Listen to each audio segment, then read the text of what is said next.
The dog's leash was wrapped tightly around her hand as the elevator doors slid open with a sterile chime, and for a brief moment, everything felt still.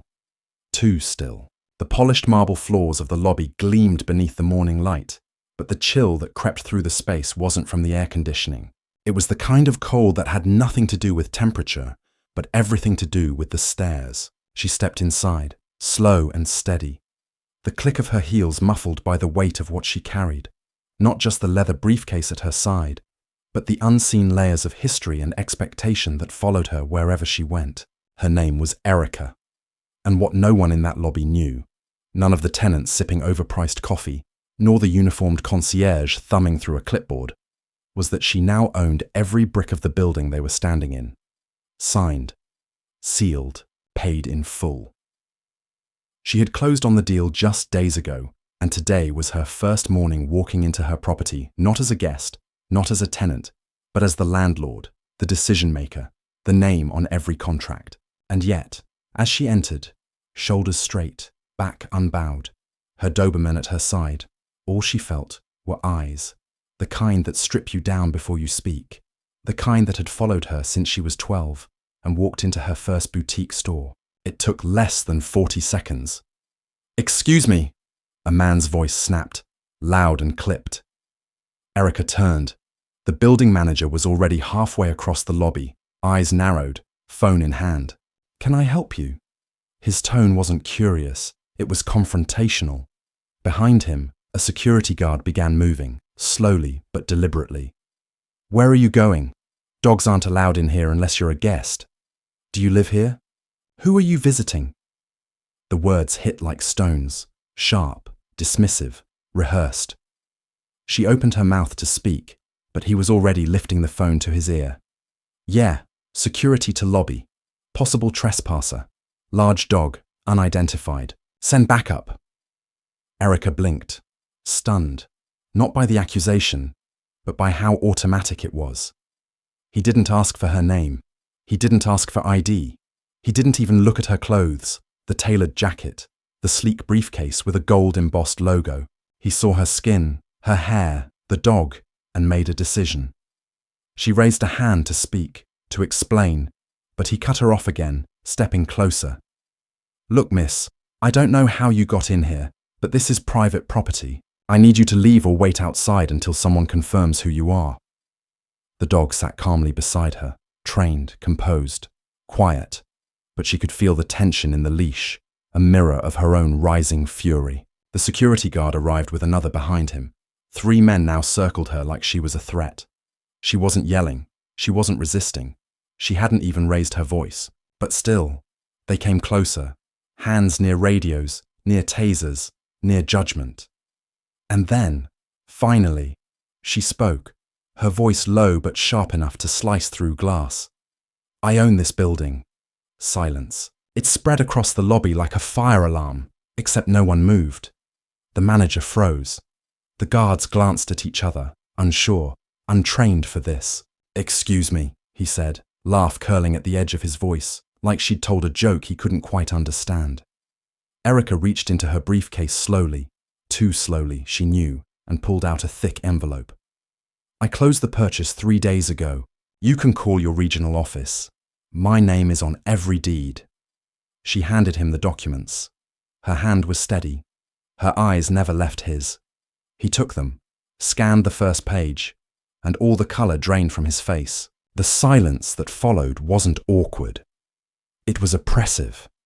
And in that moment, Erica understood something she had always known, but never quite felt so viscerally. Ownership doesn't erase perception. Authority doesn't shield you from suspicion. And success, no matter how well-dressed or documented, doesn't make you immune to being treated like a trespasser in your own space. The damage had already been done. The phone call had already been made. The shame in the manager's eyes wasn't guilt, it was panic. Not because of what he had done, but because of who she turned out to be. He stood there gripping the documents like they might burn his fingers, lips parted just enough to let a confused breath slip through. And for a moment, Erica saw exactly what he was thinking. This can't be right. This isn't possible. The manager's name was Todd, stitched into his blazer in gold thread, a uniform that gave him just enough perceived power to believe he was entitled to determine who belonged and who didn't. He didn't offer an apology, not even a stammer. Instead, he gave her a smile, a thin, practiced one, like a curtain hastily drawn over a broken window. "Ah, I see," he said, forcing calm into his voice, but his eyes betrayed him. They darted to the security guards who now stood frozen like props, unsure whether to stay or back away. "Well, I didn't realize," Todd muttered, shuffling the papers as if he might find some loophole, some proof that she was wrong. "You should have said something sooner." Erica said nothing. She didn't need to. The weight of the moment was already crushing them all, but instead of owning it, he shifted into performance. "Welcome, Ms. Reynolds. Welcome. Home." But the damage was a bruise that couldn't be massaged away. Tenants had gathered near the mailboxes, heads tilted, some whispering, others staring openly. She saw the judgment in their eyes, the assumptions already painted across their faces. Not one had stepped forward during the confrontation. Not one had spoken up. Not one had asked the obvious question. What if she's telling the truth?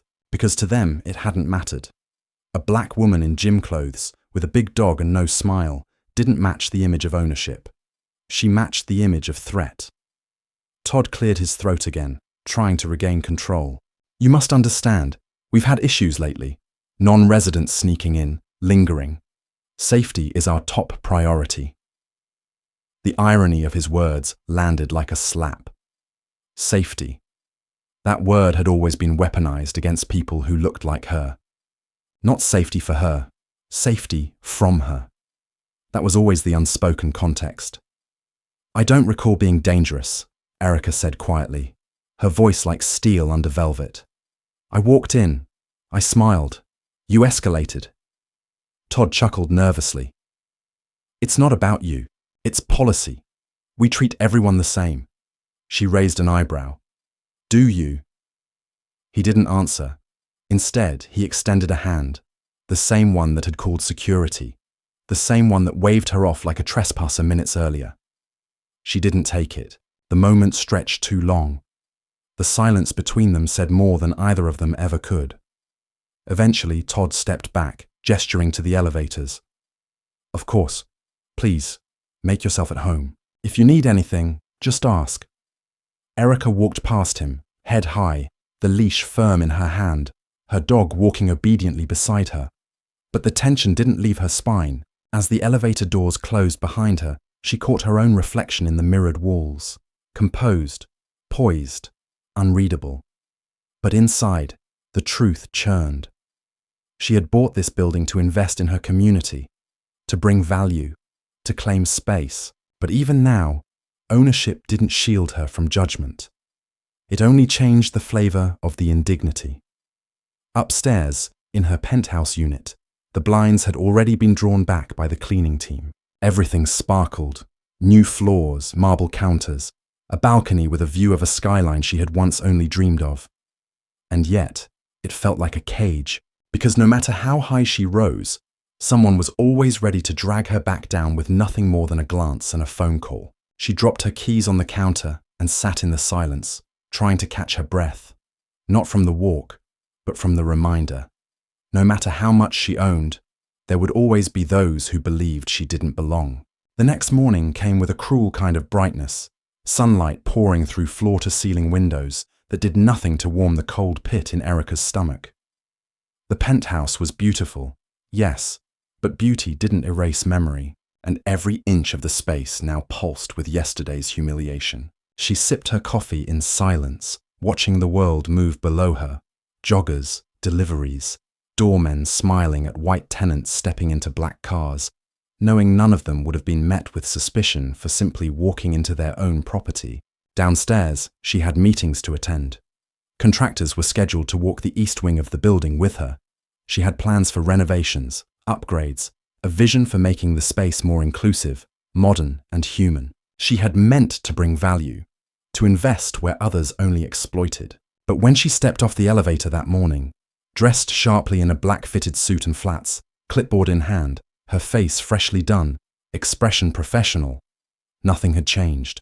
Todd was at the front desk again, but this time he didn't meet her eyes. Instead, he turned away with a stiff nod, pretending to be immersed in a call. The two security guards who'd boxed her in yesterday shifted awkwardly when she passed. One gave a small nod. The other didn't even look up. Not a single apology. Not a single acknowledgement. Not even the decency of a quiet, "I'm sorry for yesterday." The message was clear. We will not admit we were wrong about you. Worse than the silence were the looks from tenants.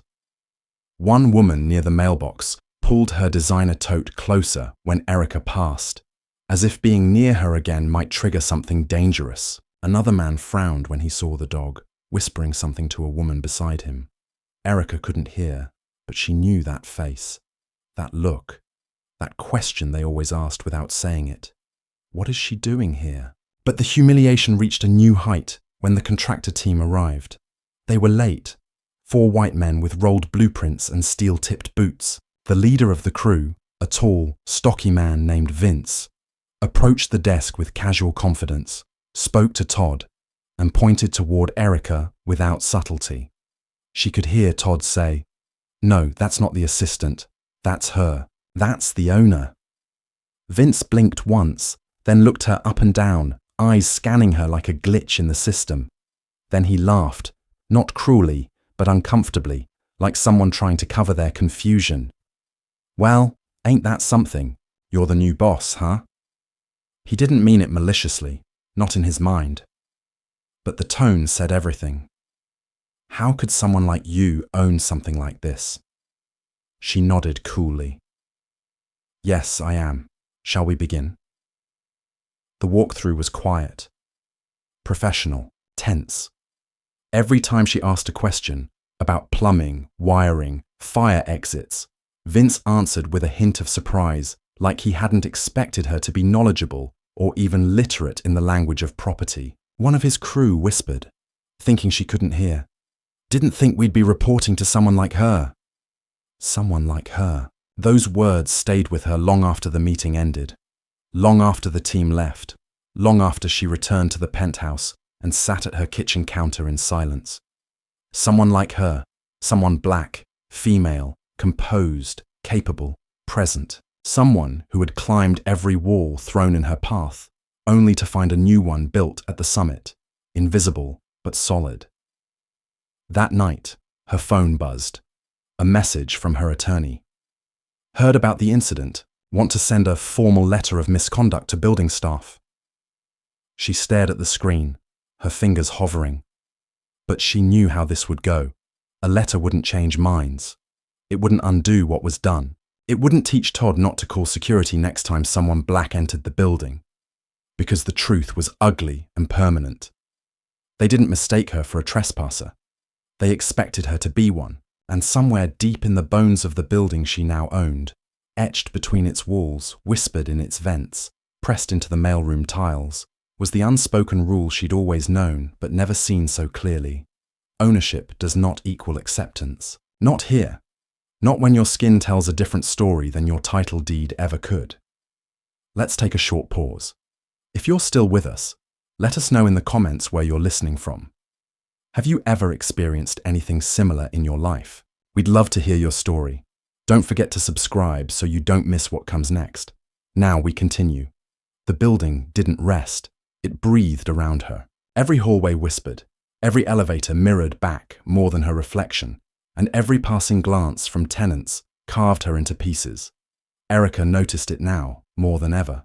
The smiles were too tight. The greetings came too slow, when they came at all. That morning, she stood waiting by the concierge desk to sign off on a keycard update when a white woman entered behind her. Middle-aged, dripping wealth.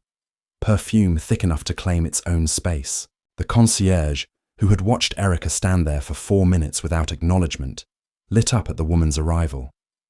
"Good morning, Ms. Lively." His voice rose like a stage actor's. "Let me grab that parcel for you." Erica said nothing, just watched the woman glance at her, smile with thin lips, then step to the side and lower her voice, just enough, so the next sentence wasn't meant for Erica, but was absolutely meant to be heard. So good to know you're keeping track of who comes through the lobby these days. After everything. The concierge gave a knowing chuckle. We've tightened things since last week. Erica's hands tightened around her phone. She knew exactly what everything meant. It meant her. It meant the day she'd been mistaken for a threat. It meant the moment a black woman with a dog disrupted the comfort of a space that had never imagined someone like her in charge.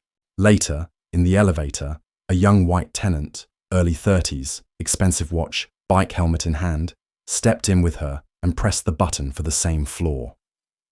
He gave her a nod, then looked at the leash in her hand. Did they change the pet policy? She looked at him, flat and unblinking. No, I'm the exception. He blinked, unsure how to read that, the silence thickening as they ascended. When the doors opened, he stepped out quickly without another word. That's how it was now. Every encounter sharpened with tension. She was no longer the unknown. She was now the uncomfortable truth everyone tried not to meet eyes with. Even Todd avoided her. When she passed him near the mailroom, he gave her a mechanical nod, the kind of gesture that said, I know I can't ignore you, but I won't ever see you. It wasn't just avoidance. It was resentment. Resentment that she had the power to be here. Resentment that the story of what happened had leaked through the building like water in the walls. She'd said nothing publicly, but the rumors spoke louder. One tenant even left a note on her door. Typed, anonymous, slid under like a threat wrapped in courtesy. This is a peaceful building. Please respect its standards. Erica didn't respond. She never responded. That was the part they didn't understand. Every day of her life had trained her for this, the subtle cuts, the dog whistle corrections, the long, cold stares. What they called community standards was just code for know your place. And no matter how much equity she owned, they had decided she didn't belong. They didn't need slurs or slams. They had smiles and bylaws, notes and whispers.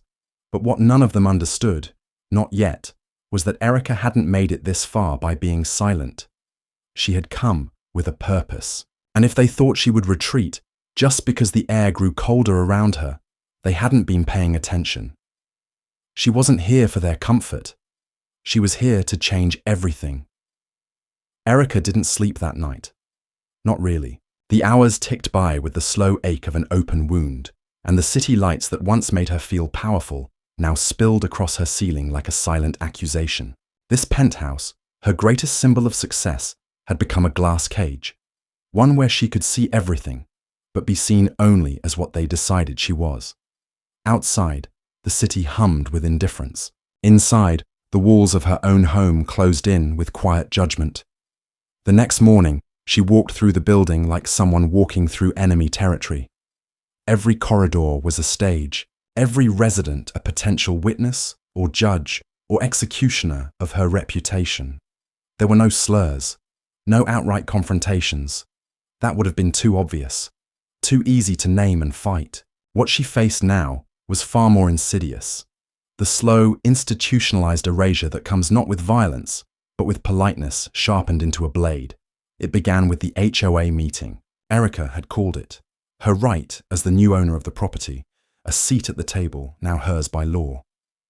She entered the room to find every seat taken, except the one at the head of the table. That chair had been left empty, as if waiting for someone else, someone more familiar, someone they'd expected to see. And when Erica took it, the discomfort in the room was instantaneous, palpable, and masked only by the tight-lipped smiles of white politeness. Todd was there too, of course. Not at the table, he wasn't an HOA board member, but hovering near the back like an unofficial overseer.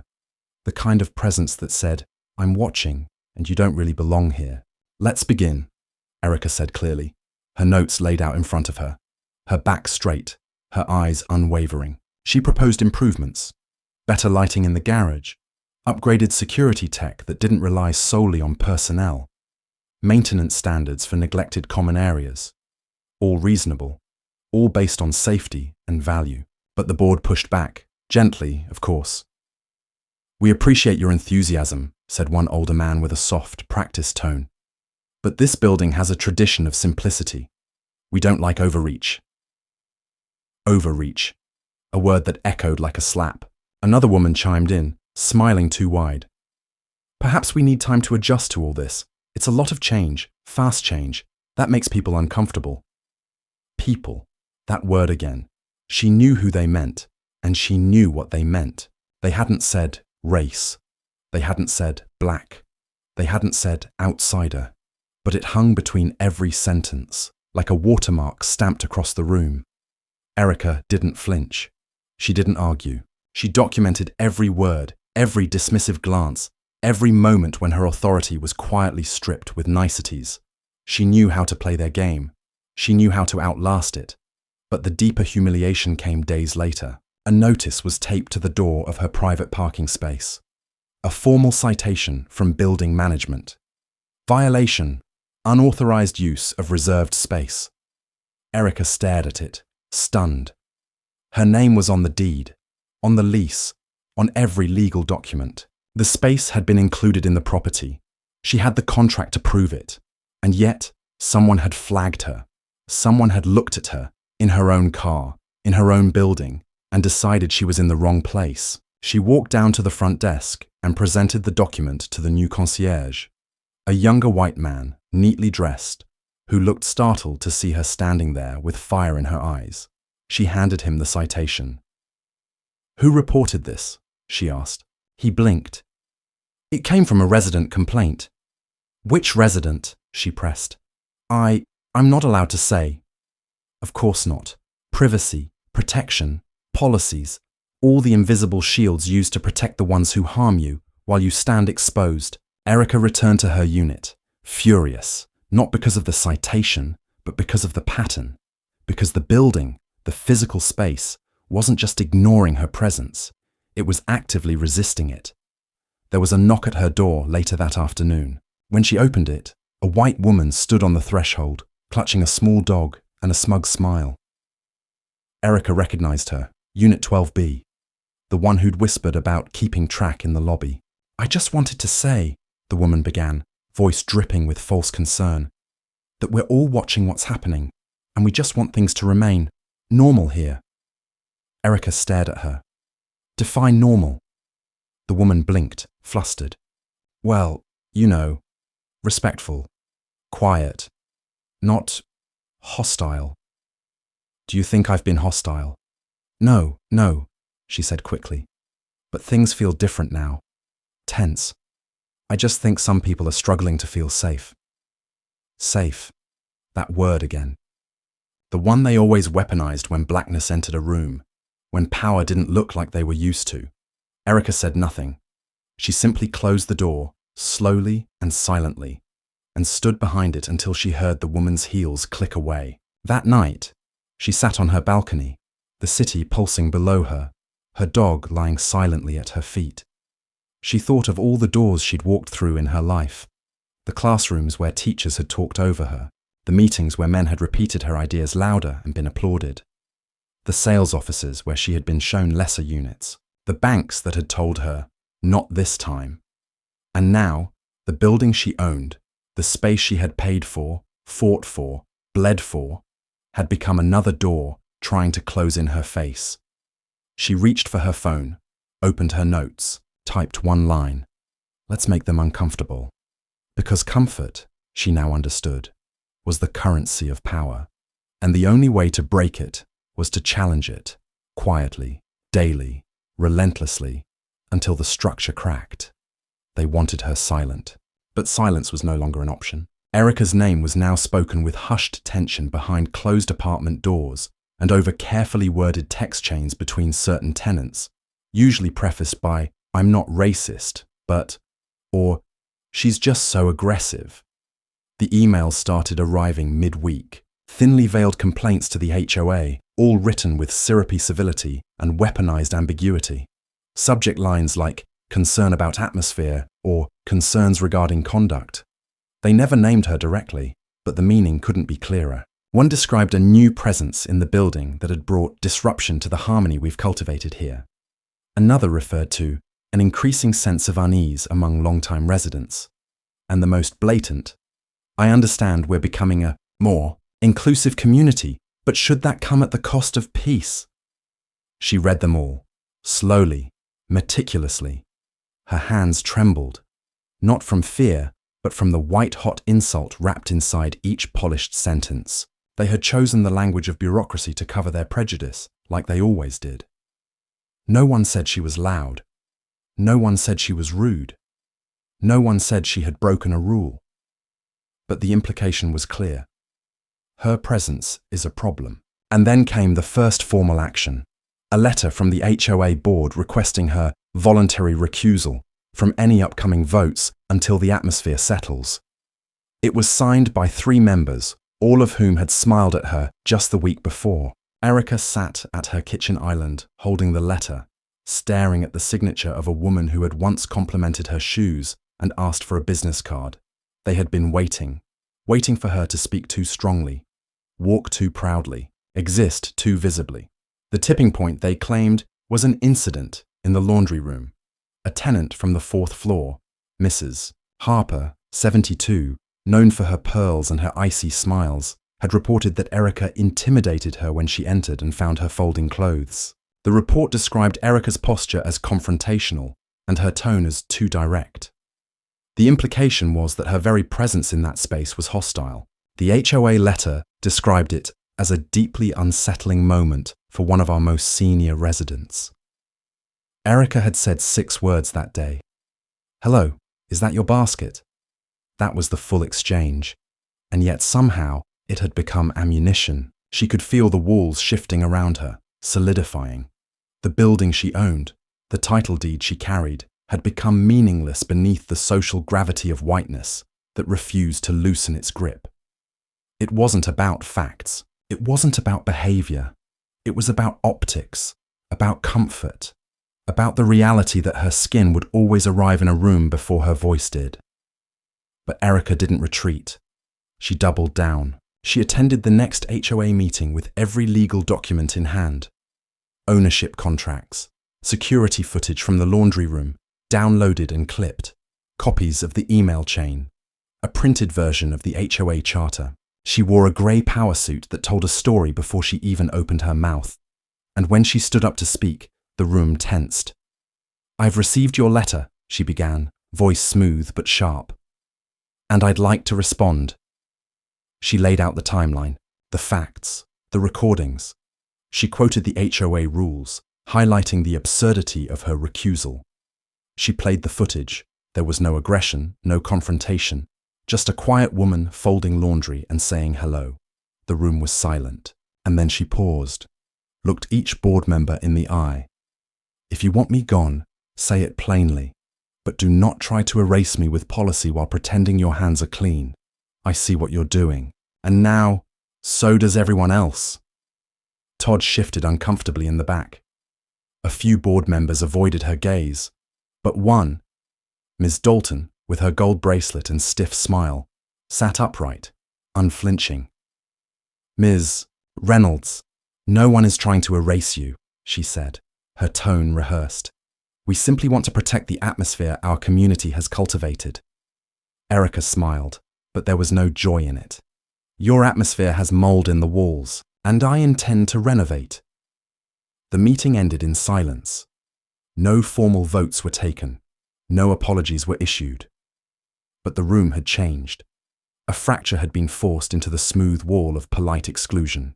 The next day, she found a new note on her door. It read, "You don't belong here. Money doesn't change blood." Typed. Folded neatly. No signature. She stared at it for a long moment. Then she taped it to the inside of her door, facing inward. A reminder. They were afraid. Not of her, but of what she represented.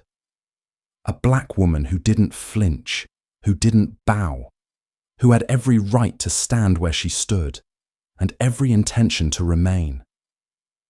Erica looked out over the city from her balcony that night. Below her, the building sat quiet, every brick she owned trying to tell her she didn't. But she knew the truth. They could build 1,000 paper shields. She'd bring fire. The tension in the building was palpable, thick like smoke after a fire. Every corner, every hallway, Every glance felt like it was loaded, pregnant with judgment, as if Erica's mere existence in the space had cracked something deep in the foundation. The letters, the complaints, the sideways glances. Each one came like an echo, a reminder that she was no longer just a business owner. She was a symbol, and symbols could be crushed, erased, or bent into something that fit their narrative. They wanted her to shrink, to make herself small enough to fade into the background where she belonged in their minds. But Erica refused. She refused to retreat or apologize for her presence. One night, as the soft city lights illuminated the skyline, Erica sat at her desk, sorting through more paperwork when she heard the knock. It wasn't the familiar polite tap of a neighbor. It was harder, more insistent. She hesitated for a moment before standing, her instincts telling her this wouldn't be a simple, friendly conversation. When she opened the door, it was Todd standing there, his face drawn, eyes flicking nervously between hers and the hallway behind him. "Ms. Reynolds," he started, his voice softer than usual, almost strained. "I think we need to talk." "About what?" she replied, keeping her tone even, measured. She'd already heard rumors, seen the way people had started to rally against her quietly, but she knew Todd wouldn't confront her unless he felt some kind of pressure. "We've had some complaints," he said, the words spilling out in a way that felt rehearsed. "A few of the residents, more than a few, are really uncomfortable. There's been talk about your behavior in the building. People are starting to question your management, your involvement in the day-to-day." His eyes darted briefly to the dog curled up by her feet. "Some are even worried about the dog." "Worried?" Erica repeated, raising an eyebrow. "It's a service dog. He's trained." "I know," Todd said quickly, his hands waving in front of him, as if to quiet the argument before it started. "It's not about the dog. It's about the atmosphere you're creating, the environment. People don't feel safe. There's a sense of unease." Unease. It was a word that had followed her entire life. Every time she walked into a room, every time she spoke her mind, every time she demanded a seat at the table. It wasn't her actions they feared, it was her presence. A black woman, in power, taking up space they believed wasn't hers to take. They weren't uneasy about her. They were afraid that their comfortable little bubble, their safe, predictable existence, might burst under the weight of her boldness. "Unease," Erica said, her voice low and sharp. "Is that what you're telling me? That people are uncomfortable because I'm in charge?" Todd hesitated, the words hanging between them like smoke. "I didn't say it exactly like that, but yes, that's the gist of it. People don't feel like they belong here anymore." The sting of it hit her like a slap across the face, but Erica kept her composure. She knew exactly what was happening. This wasn't about her behavior or the dog. This was about her existence, her success, the very fact that she'd taken something meant for others and was thriving in a space where she wasn't meant to. They couldn't take her down with accusations, so they were trying to suffocate her with accusations of discomfort and atmosphere. It was insidious, a tactic that didn't rely on laws, but on invisible power. She took a breath, standing a little taller, walking to the window. The city stretched before her, bigger than the walls of this building, bigger than the petty schemes of her neighbors. She could feel the weight of every pair of eyes on her, but she also felt the weight of her own resilience. She had fought too long and too hard to let them push her back into silence. "I'm not going anywhere, Todd," she said, turning back to face him. "If they can't handle the sight of a black woman in charge, that's their problem. I don't play by their rules, and I never will." His face tightened, but he said nothing more. The conversation had ended, but the tension lingered in the air like an unresolved chord. Todd's presence was a reminder that no matter what she achieved, no matter how much she owned, there would always be people like him who saw her as an outsider, an intruder, someone who didn't deserve the space she was taking up. The following days were a blur of mounting pressure. More whispers, more notes slipped under her door, more glances in the hallway. Every time she left her apartment, she felt the walls of the building pressing in around her. But it wasn't just the building anymore. It was everywhere. The weight of an entire system that would never let her forget who they thought she was. One evening, after another long day of meetings with contractors and tenants, Erica received a call. It was from her lawyer. "I think we need to have a conversation," the lawyer said, their tone unusually serious. "There's been an official complaint filed by the HOA. They're claiming you've created a hostile environment, and they're threatening legal action if things don't change." A wave of anger rushed through her, but she didn't allow it to consume her. This wasn't the first time she had faced this kind of battle. She had fought for her rights too many times before to back down now. "They can't do that," Erica said, her voice steady. "I'm the owner. This is my building." "I know," the lawyer replied, "but the complaint is growing. It's becoming a public issue now. Some of the residents have gone to the press and—" "They went to the press?" Erica interrupted, her heart skipping a beat. The media, the very tool they had used to smear her from the beginning, was now their weapon. Let them try. This won't stop until they know who's in charge." Her lawyer sighed, a sound filled with both understanding and caution.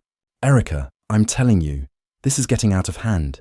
It's not just about the building anymore. People are going to start asking questions. You've got to think about the bigger picture." She clenched her jaw, refusing to let them control the narrative. She wasn't going to be another headline, another victim of an unjust system. She was going to fight, because that was all she had left. She had no other choice. The following week, she appeared at another HOA meeting. This time, the room was filled with more than just board members.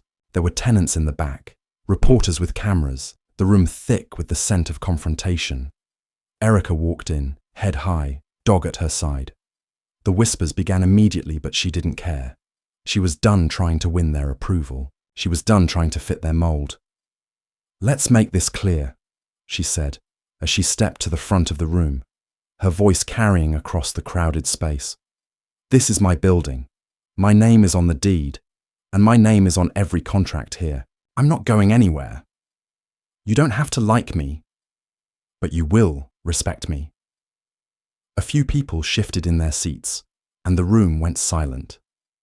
Erica could see the discomfort on their faces, the fear of someone who wouldn't bend, someone who refused to submit. She looked around at them, letting her gaze settle on each person, from Todd to the reporters to the tenants who had gathered. She had reached the point of no return.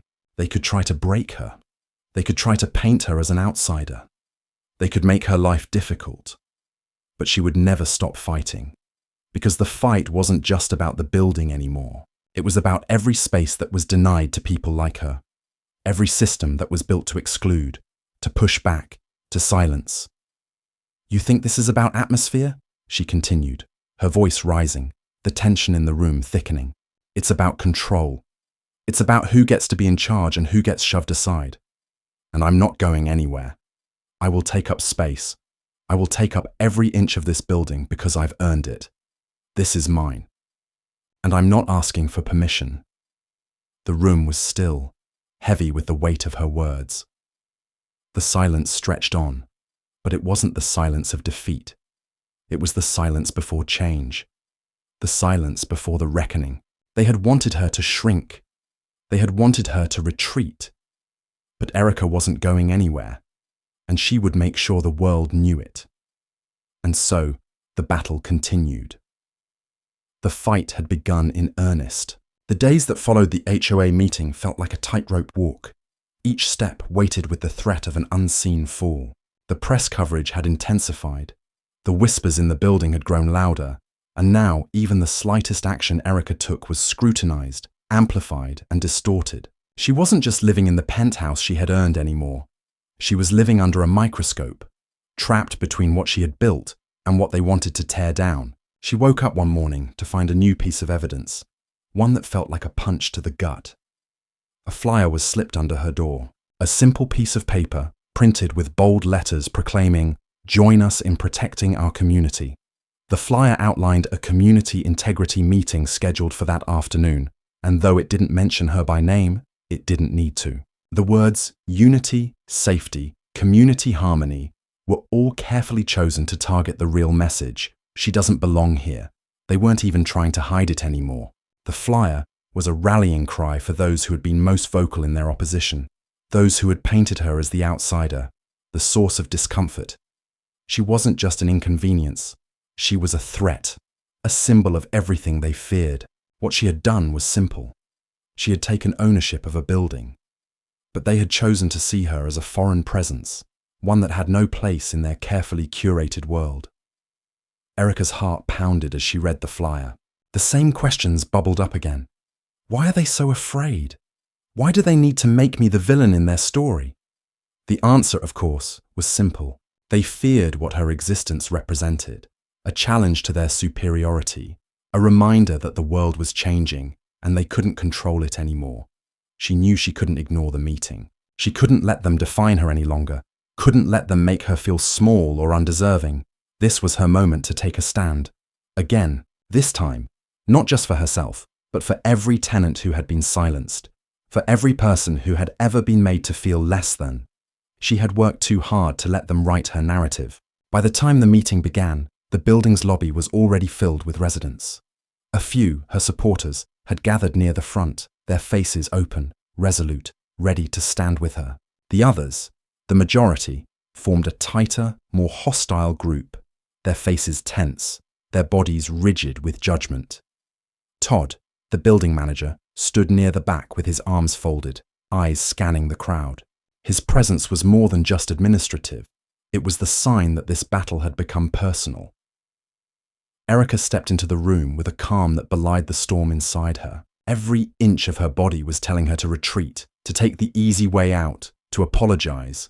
But she wouldn't. She couldn't. Not anymore. The conversation began with the usual pleasantries. A few residents spoke about the importance of community and keeping the building a place of peace. They were careful in their wording, tiptoeing around the issue, but Erica knew what they meant. They had all decided, without her voice, that she was the problem, that her very presence in the building was too much. Then, a woman, Mrs. Lively, the one with the dog who had whispered about her disruptive behavior in the hallway, took the floor. "I think we all know why we're here," she said, her voice steady but underlined with an air of superiority. She turned to Erica, her eyes scanning her with something that felt closer to disdain than concern. "It's clear that there's been a lot of tension in the building since you arrived, and while I know we all want to be welcoming, I think some of us are struggling with the atmosphere you're creating. I'm not alone in this." Erica's blood ran cold. Mrs. Lively had taken the lead in this, had turned the room against her in the most polished, refined way. She spoke in circles, saying nothing but implying everything. She was masking her racism in language that no one could call out directly, but everyone understood. The others murmured in agreement. She could feel the weight of their collective gaze on her, their eyes passing judgment, making her feel like an outsider, a second-class citizen in the very building she owned. "You're making people uncomfortable," Mrs. Lively continued, "and frankly, I don't think that's what this community was meant to be about. We're a peaceful building. We value harmony." Harmony. There it was again, the word that never meant what it was supposed to. It never meant unity. It meant exclusion. It meant conformity. Erica stood up, not giving her a moment to finish. Her voice was calm, but there was a fire behind it that couldn't be ignored. "What's uncomfortable here, Mrs. Lively, is not my presence. It's the fact that you and others like you cannot stand the idea of seeing someone like me succeed, of seeing someone take what is theirs and dare to occupy a space you believe was never meant for people like me." There was a collective intake of breath in the room. Some faces went pale. Others tightened, their jaws set. Mrs. Lively's cheeks flushed bright red, but she didn't stop. "You can't just demand respect. You have to earn it," she said sharply. "And you're—" She stumbled slightly over her words, not able to finish the sentence, but it was enough for Erica to understand exactly what she meant. Her behavior was out of line. Her very existence was out of line. Erica smiled then, not with kindness, but with the understanding that they had underestimated her. "I've earned more respect in my life than you can imagine," she said quietly, but with an authority that cut through the tension. "And what you don't seem to understand is that I'm not here to earn your approval. I don't need it. I'm here because I own this building, because I have the right to take up space. I'm here because I deserve to be." The silence that followed was thick. The room felt smaller now, crowded with fear, guilt, and shame. She had said what no one else could say out loud. She had taken their weapon, their ability to silence her, and turned it back on them. Todd, who had been silently watching the exchange, shifted uncomfortably. It was clear now that he was caught between loyalty to the system he had helped uphold and the undeniable truth that Erica was no longer someone he could control. He shifted his weight, but said nothing. Mrs. Lively's face turned redder as her composure cracked. She began to speak, but Erica raised her hand, cutting her off. "I don't want your pity," Erica said firmly. "I don't want your tolerance. What I want is simple: respect. If you cannot give that to me, then I suggest you keep your opinions to yourself. This isn't about fitting in. This is about existing. And no matter how much you try to suppress me, I will always exist." With that, Erica turned her back on them, walking out of the room, leaving the stunned faces behind her. The building would never be the same again, but neither would she. When she returned to her apartment, she looked out over the city. The skyline stretched before her, beautiful, cold, relentless. It felt like a promise. She was going to keep fighting. She wasn't going to let them win. Not now. Not ever. They thought she would break. They thought they could push her out with their subtle insults, their whispers, their institutionalized power. But they had underestimated her. This was her fight now, and she was going to win. It had been weeks since the community meeting, and Erica had felt the walls closing in even more tightly around her. Each day had come with new challenges, new small betrayals masked by pleasantries. But they were all clear now. The building's tenants, the ones who held sway in this exclusive world, had made it clear that they didn't want her here. They didn't want a black woman in charge. They didn't want someone who stood unapologetically in a place where they had always been able to dictate who belonged and who didn't. But what hurt the most wasn't the covert racism she faced, nor was it the backhanded comments from Mrs. Lively or the others who had spoken out against her. It was the overwhelming silence, the lack of support from the residents who had remained neutral, those who hadn't joined in the fight against her, but also hadn't lifted a finger to help, the absence of any real solidarity. They watched her struggle. They watched her fight for her right to be here. But in the end, the silence was just as loud as any harsh word could have been. Erica knew that silence, that complicity, was just as much a part of the problem as the active hate. She had walked into this battle expecting to fight the visible signs of racism, the blatant microaggressions. But now she realized something deeper had set in. The real battle was against an entire system, one that didn't need to use outright violence or slurs to dominate. It only needed to maintain the status quo, to push against anything that threatened to upset the fragile balance of power. One evening, Erica was sitting in her penthouse, overlooking the city, a glass of wine in her hand. The skyline shimmered in the distance, full of promise. But when she looked down at the building, the one she had fought so hard to take ownership of, it felt distant now. She knew she had to make a decision.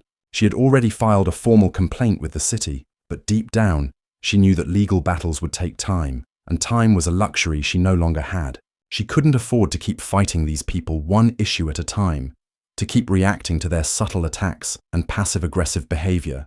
She needed to change the narrative. She needed to take action that would force them to see her, truly see her, as someone they couldn't ignore or push out. That's when the call came. It was late, almost 10 p.m. The caller ID was unfamiliar, but Erica had learned to trust her instincts. She answered it. "Ms. Reynolds?"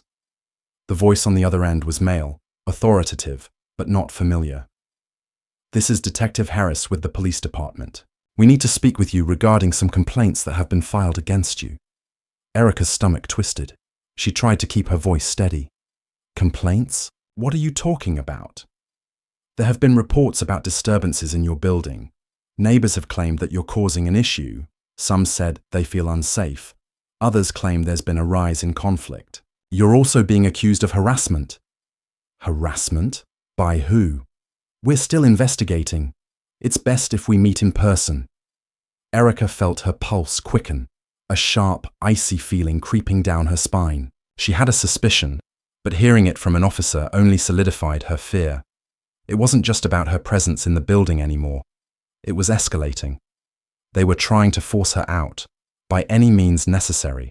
They were trying to break her down with accusations, to drag her into the kind of legal and emotional quagmire where the truth didn't matter, and where the power dynamics could keep her in a constant state of defense. She arranged a meeting with Detective Harris the following afternoon, and when she arrived at the precinct, the situation was as bad as she had feared. The complaints weren't just from a few isolated tenants anymore. The whispers had turned into something more organized. They had mobilized, had painted a narrative about her that was entirely untrue, but that didn't matter. Their whispers had found their way into the ears of the authorities, and now they were trying to destroy her reputation in the community. "Ms. Reynolds," the detective said, his voice carrying the weight of a system that was far more interested in maintaining control than seeking justice. "We've received several reports of you creating tension in the building. People are worried and they're speaking out. They say you've been aggressive in your dealings with some of the tenants, and there's talk of harassment." Erica's jaw clenched, her hands cold by her sides, but she refused to show the panic that began to bubble beneath the surface. She had come prepared. She had a recording of the HOA meeting, the footage from the building's security cameras, and her lawyer standing by to back her up. "I'm not harassing anyone," Erica said, her voice firm but not defensive. "What I'm doing is fighting for my right to exist in a space I've legally bought. What's happening is that I'm being ostracized because of who I am, because of my race." The detective shifted in his seat, uncomfortable but uninterested in hearing her side. "I understand your frustrations, but we need to follow procedure. You can't just disregard complaints without consequence. These accusations need to be addressed." Erica leaned forward, her gaze unwavering. "I will address them, but not the way they want me to. You're asking me to prove I'm innocent. What I'm telling you is that the real issue here is that I'm not allowed to exist on equal footing. I'm being punished for being here." The detective didn't respond immediately. He seemed to be weighing his next words carefully, but the look on his face was a mix of resignation and apathy. He wasn't here to find the truth. He was here to placate the powerful, to give the people who complained a sense of control back. "You're free to go for now," he said finally, "but we'll be following up on this. You should know that we take these things seriously." As Erica walked out of the precinct, a coldness settled in her bones. She could feel the trap they were trying to lay for her. They would use her response, her every word, as ammunition to twist the story in their favor. But Erica knew something they didn't. She wasn't just fighting for her place in this building anymore. She was fighting for her right to exist without being forced into a corner, without being expected to shrink for the comfort of others. And if she had to burn the whole damn building down, metaphorically of course, to prove that point, she would. The meeting with the detective wasn't the final blow she had feared. It was a wake-up call. She knew what they were doing, and now she knew how to fight back. They thought they could break her, but all they had done was give her a clearer target. They had underestimated the power of what she had built, not just in the building, but in herself. The real battle was about to begin, and she would be ready. Erica stood at the window of her penthouse, watching the city unfold beneath her. The skyline, once a symbol of her dreams, now felt like a distant memory. Each passing day in the building had become a constant reminder that success, at least in their eyes, wasn't enough. She had the title, she had the power, but she would never have their acceptance. It was a painful truth, one she had tried to ignore, but now, standing there, she knew that this wasn't just about a building. This was about fighting for her right to exist, for the space she had carved out, for every black woman who had ever been made to feel small in a world that demanded they shrink. The events of the past few months had unfolded like a slow burn, subtle at first, but then all-consuming. The HOA meetings, the complaints, the whispers in the hallways, the anonymous letters, each one had been a reminder of the barriers that remained. And every time she thought she had broken through one, another would rise in its place, more insidious, more entrenched. But now, Erica had had enough. She wasn't going to stand by any longer and let them dictate her place. She wasn't going to let them use the law, use bureaucracy, or their little pockets of power to push her into a corner. No more. She had earned this. She had fought for this. And she wasn't going to let a group of people who couldn't even acknowledge their own privilege tell her where she belonged. The call came the next day. It was from her lawyer.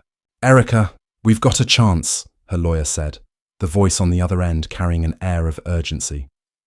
"There's been enough public outcry. The press is picking up on this, and the city is getting involved. We're filing a lawsuit for discriminatory practices." Erica felt her breath catch in her throat. She had thought about this moment for days, weighed the consequences, wondered if it would even make a difference. But hearing it said aloud, hearing her lawyer believe in it so strongly, it gave her a strength she hadn't realized she'd been lacking. "You're sure?" Erica asked, her voice steady, despite the racing thoughts in her mind. "We've got the documentation, the complaints, the legal violations, everything. They can't keep pushing you out like this. They're breaking the law." For the first time in what felt like forever, Erica smiled. It was a small, quiet smile, but it was one full of power. The fire inside her that had been stoked by each insult, each sneer, was now blazing. The fight wasn't over. It had just begun. The lawsuit was filed, and the response from the building's board was swift. Just like Erica knew it would be. They fought back with everything they had. They played the card of community safety, of the need to maintain harmony and peace. They even went so far as to claim that Erica's ownership was causing a disturbance, that the building's reputation was at risk because of her actions. They painted her as an outsider, someone who didn't belong, someone who was destabilizing everything they had worked so hard to protect. But Erica wasn't backing down. She became a public figure, a symbol of resistance. The press began to cover the story more. And soon, she was standing in front of cameras, her face steady, her voice clear and unwavering. She wasn't just fighting for herself anymore. She was fighting for every person who had ever been silenced by the system. For every woman of color who had been told that her success was an anomaly, that her presence was a threat. She was fighting for those who couldn't speak, for those who had been pushed to the margins, for those who were made invisible by the same people who now tried to erase her. The tension in the building grew. The complaints didn't stop. The whispers didn't stop. But neither did she. There was a moment, a turning point, during one of the meetings when it all clicked. It was the day she found herself face to face with Mrs. Lively again. The woman who had started it all, who had been the first to speak out against her, the first to label her as the problem. This time, however, Erica wasn't going to let her walk away without confronting the real issue. "You think this is about me, don't you?" Erica said, her voice calm, but her eyes burning with determination. "You think this is about me taking up space. But what this is really about is you and everyone else in this building who can't stand the idea of a black woman taking something they've always assumed was theirs."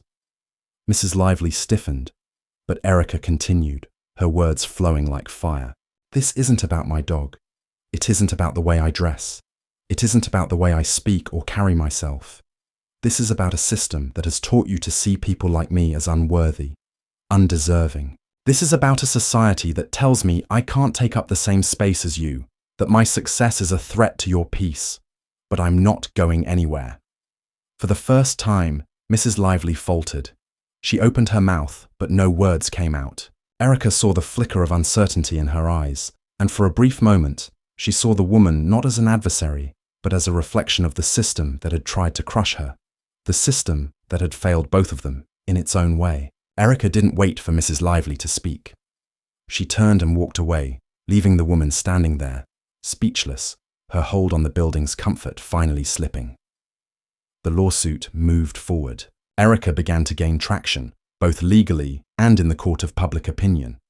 The media, once content to write her off as just another angry black woman in a fancy building, now had to confront the reality of what was happening. The residents who had once avoided her began to show up in support, some of them quietly, some of them vocally. The people who had called her a threat began to backpedal, realizing that their fear had been misplaced, that they had been wrong about her. But there was still one final showdown to come. It was the day of the court hearing, And Erica stood in front of the judge, her lawyer by her side, the weight of everything on her shoulders. The building's board had shown up, their lawyers lined up against hers, prepared to fight her every step of the way. The tension was palpable as the judge called the room to order. For a moment, Erica felt it, an overwhelming urge to turn and walk away, to let them win, to give up the fight. But then she thought of all the people who had been silenced, all the times she had been made to feel small. She thought of her mother, of every woman of color who had ever had to fight for their place in this world. And she didn't back down.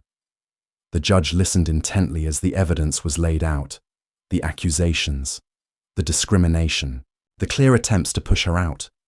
When it was Erica's turn to speak, she stood tall, her voice firm. This isn't just about a building. This is about a system that has made people like me feel unwelcome in every space we try to occupy. This is about racism, and it's about the fact that no matter how much you achieve, no matter how much you own, there are those who will try to tear you down simply because of who you are. But I won't let that happen. Not here, not anymore. The room fell silent. The weight of her words hung in the air, and for a moment, Erica felt the shift. It wasn't just her victory in the legal sense. It was a victory over everything they had tried to make her feel. When the judge's ruling came, it was in Erica's favor. The building was ordered to cease its discriminatory practices, and the board was required to issue a public apology for their actions. The victory wasn't just hers.